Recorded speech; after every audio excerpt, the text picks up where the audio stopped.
Parmi les fonds patrimoniaux conservés à la Théâtrothèque, on peut consulter les documents légués en 1975 par le collectionneur Pierre Ferret, ancien secrétaire général du Club du Cirque.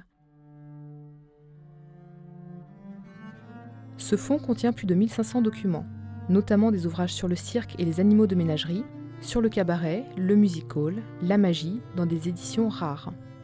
On peut voir de très beaux ouvrages illustrés et des portfolios contenant des estampes ou des lithographies qui permettent de mieux comprendre l'histoire des arts de la piste, les exercices d'acrobatie et les exercices équestres, et d'apprécier également le travail sur les maquillages et les costumes des artistes.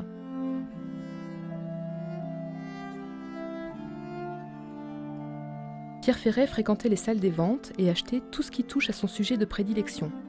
On trouve ainsi dans cette collection des documents assez inhabituels pour une bibliothèque universitaire. Des bibliothèques roses, des livres et des revues pour enfants, des livres pop-up que nos grands-parents ont pu avoir entre les mains.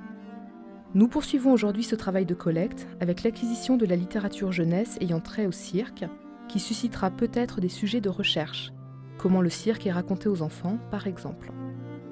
La collection comprend aussi des ouvrages sur la magie, le music-hall et les formes foraines, formes spectaculaires encore peu explorées par les universitaires parce que considérées comme des genres mineurs ou marginaux. On peut aussi voir dans cette collection des éditions accompagnées de partitions musicales tout à fait originales sur le théâtre d'ombre qui permettent de reconstituer les environnements sonores des représentations.